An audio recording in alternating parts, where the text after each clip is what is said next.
Hi, this is DrClyde, and we are now launching into step 2 of 6 of fixing your metabolic flow.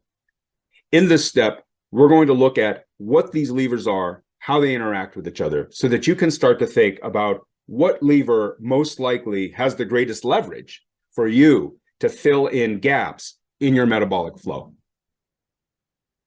These levers are nutrition, movement, stress management, and sleep, and they converge ultimately on changing your gene expression to take advantage of your natural genetics to find your natural optimum metabolic flow or metabolic rate, so that your lifestyle choices aren't getting in the way of your natural genetics. This is where we're going to end up. Here in the middle are the components of movement throughout the day. So taking activity breaks, so a little bit of endurance and strengthening exercise, even if they're only 10-minute interventions periodically throughout your week, with nutrition coming in on the supply side, and stress breaking down the engine, and sleep serving as the foundation to build that engine. And we're going to come back to this a couple times. But breaking it down into more fundamental, simple terms, your sleep-stress balance will give you less breakdown and a greater foundation for your metabolic rate, where nutrition then takes advantage of that by flowing nutrients in so that you can make the most of optimizing your sleep-stress balance, facilitating the function of your cells to increase the metabolic rate of the entire organism, which is you. Movement then pushes down on that gas pedal to accelerate the process further. So here's the bottom line and what to think about in terms of the lowest hanging fruit for this process. Stress and sleep is the breakdown and foundational components. Stress is going to have a larger hormone response, cortisol, adrenaline, where the cortisol is breaking down your lean tissue, reducing your long-term metabolic rate. And most people are aware of when those peak times in your day are, where you can either change the time in your day where you respond to it better, or have some small intervention so that you can reduce the hormonal response to inevitable stress, like deadlines at work, getting kids to school, trying to make room for at least 5 minutes to eat something when you wake up or at lunch, or how to manage 3 o'clock where your energy is dropping and you have to get 2, 4, or 6 hours of quality work done at the same efficiency that you started your day. You don't want the second half to be lower efficient than the earlier part. So how to intervene in terms of your stress response so that you're not faltering in your efficiency, and how to think about stress, how it relates towards the end of the day to your sleep quality, which oftentimes means adjusting where you do things in your day so that you're not doing deadline work right before you go to sleep that will reduce the depth or quality, delta wave component of your sleep, where gene expression is the highest. Once you've thought about that component, your foundation, then think about how nutrition is leveraging that effort. If you're cutting calories by more than a quarter of your daily needs, your metabolic rate will start to drop and you'll have a dramatic diminishing return for your effort. So more is not better when it comes to cutting calories or in trying to increase lean tissue or healthy weight. Going more than 25% of your daily needed calories is going to start to reduce how much of the overage that you're eating is actually contributing to lean tissue growth. So we have roughly a quarter plus or minus 25% of our baseline needs within which the body can easily operate to optimize body composition, therefore metabolic rate per pound. So this is the flow of nutrients is really based on hourly needs, because your cells need nutrients every moment that you're alive, not just when you're eating and then they suddenly don't have needs when you're not. That is absolutely not true. The body does not only need fats. When blood sugar gets too low or blood protein gets too low, the brain stimulates cortisol release to break down muscle mass to provide amino acids to more vital organs so they can keep building protein, and to provide amino acids to the liver to convert to glucose so that the brain will get a little bit of blood sugar. It is unfortunate that the body can't just live for hours or even days at a time only on fats. Now, the mechanism of ketosis will reduce the muscle loss, but it won't completely eliminate it, because you always need an amino acid supply, and that's not going to come from fat cells. And even in ketosis, at least 1/3 of your brain's fuel needs is glucose. The liver can produce that from the glycerol backbone of triglycerides. But once you start doing harder exercise, you will sabotage that residual blood sugar that your brain needs, even in a deep ketosis. You will still be losing muscle mass because the brain will recruit the liver to consume the muscle because the exercise is robbing the little bit of glucose that the liver is producing for the brain. Refueling workouts resolve that issue. And for more on that, go to the sports nutrition mini course. Now, of course, thinking about the flow of macronutrients to protect your lean tissue and to nourish your lean tissue to drive metabolism, you also have to know what really counts as or qualifies as a food group. Like peanut butter and almond milk and almonds don't supply any more protein than bread does. I talk about that in the Metabolic Nutrition mini course. And so knowing what counts and then flowing in those macronutrients to some minimal target of needs will protect the metabolic rate that you have. Then to drive your metabolic rate beyond just building the foundation and nourishing it, you use movement. Activity breaks throughout the day. Exercise compared to activity breaks throughout the day don't hold a candle. Moving around throughout the day keeps your muscles idling continuously even when you're not moving, and therefore can double or triple the benefit based on how many calories you're expending during movement compared to the same number of calories of exercise. But if you want to do a U-turn, don't just stop the bleeding of the loss of your metabolic rate over time or recover some of it and get healthier. If you want to really go into metabolic wellness and turn back the clock, then some endurance and strengthening exercise is oftentimes needed. Just sleeping better, managing your stress, and eating healthy doesn't always get it done, depending on how far you've gone down the slippery slope of a metabolic loss.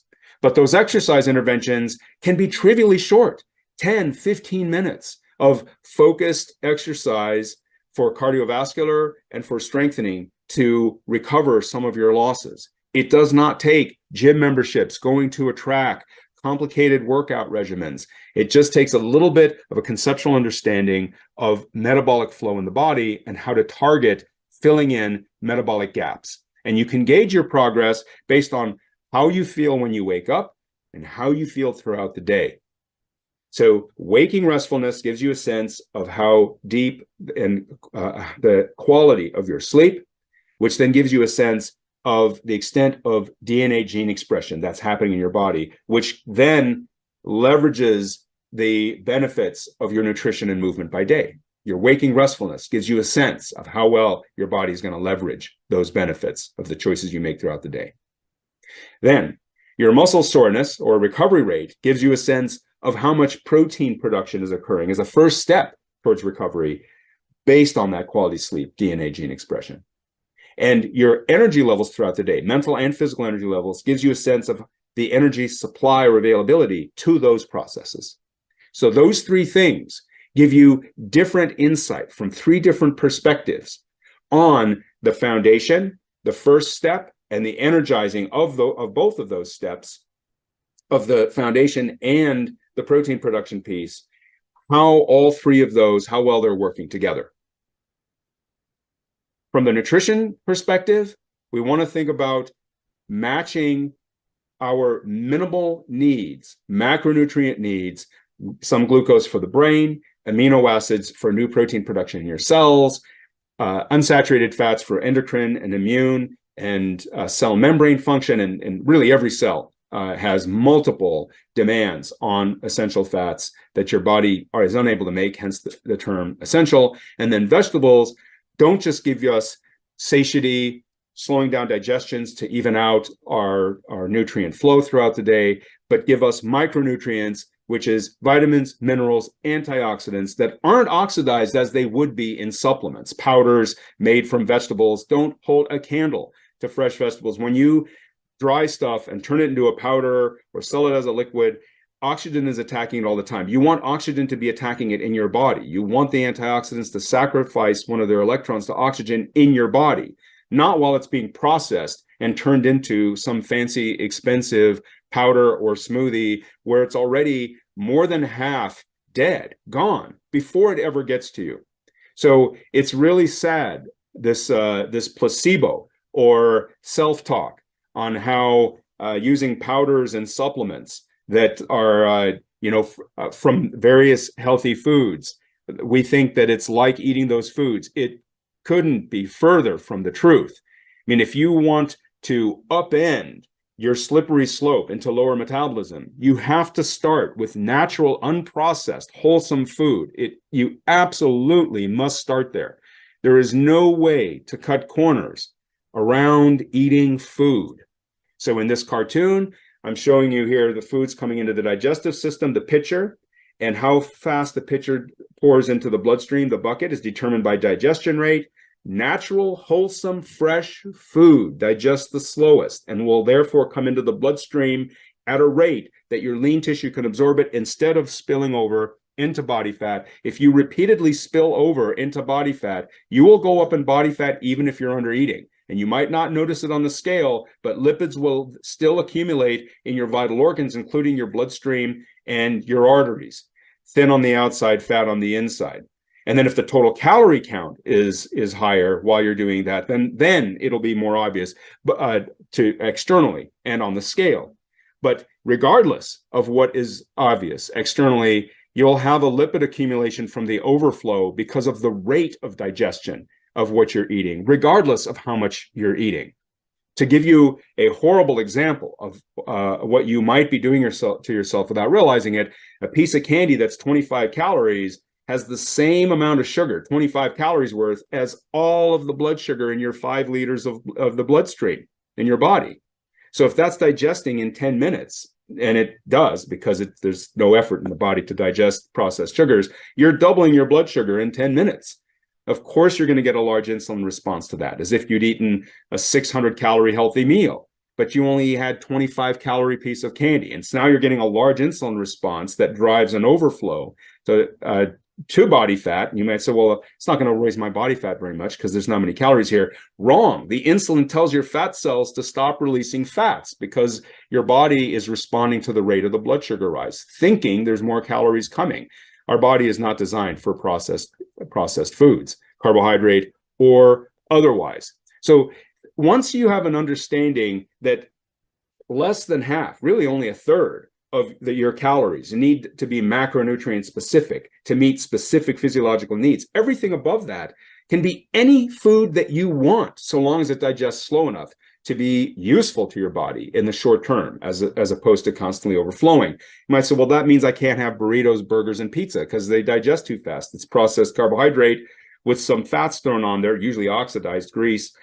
But if you had vegetables, it'll slow down the digestion by a factor of 2 to 3. So now all of a sudden, there's not nearly as much overflow, even though the main calorie component of your meal is not particularly healthy. And so there are ways of getting around the complete elimination of things that we like. And in research with diabetics, we know that diets are much more sustainable and they get off way more meds and can even reverse type 2 diabetes when they are allowed to include foods that they like, but slow them down with healthier things added to it. And the only protein and fats will slow down digestion, but not as much and not as fast as vegetables will.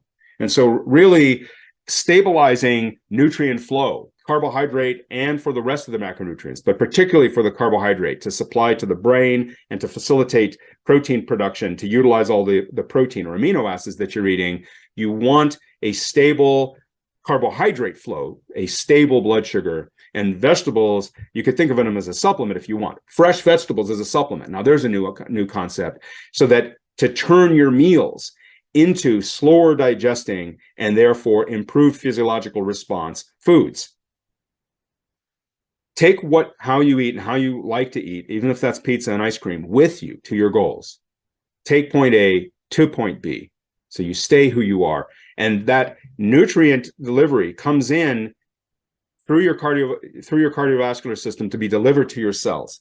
And it's movement throughout the day and your cardiovascular health that really drives that process to a higher level. And I put in blue arrows here the demand piece. How do you increase the demand on nutrients? And that comes from higher intensity efforts, even if they're only 10 minutes long. So high intensity training with cardiovascular type movements or plyometric movements or strengthening type exercise. Stress breaks down that engine, and sleep serves as the foundation for it. More on this later.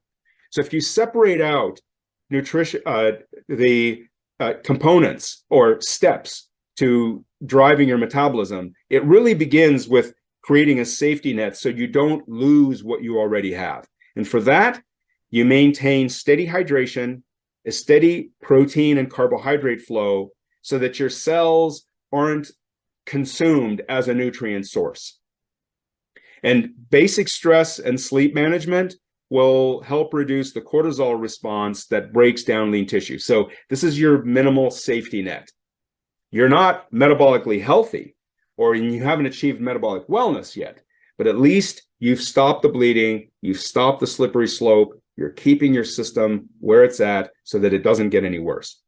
If you want to improve the system, get out of that ditch, now you need to nourish your system, and that's quality sleep and quality foods, where that applies most to vegetables and omega fats. I explain why in the Metabolic Nutrition mini course. And then if you want to push on the gas and drive your lean tissue, then movement is important to really go all the way, not just from stopping the bleeding, your metabolic safety net, but to nourishing your metabolism and then driving your metabolism. And I go into the details of that in the metabolic exercise mini course.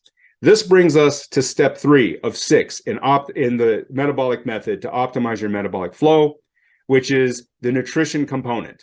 Now, for the details, go to the Metabolic Nutrition mini course. We're going to quickly review the high-level view of how to approach that, which is your core macronutrients to meet your macronutrient cellular need, and then how to think about the fuel component, and then the sports nutrition piece, which I'm calling here the recovery component of nutrition.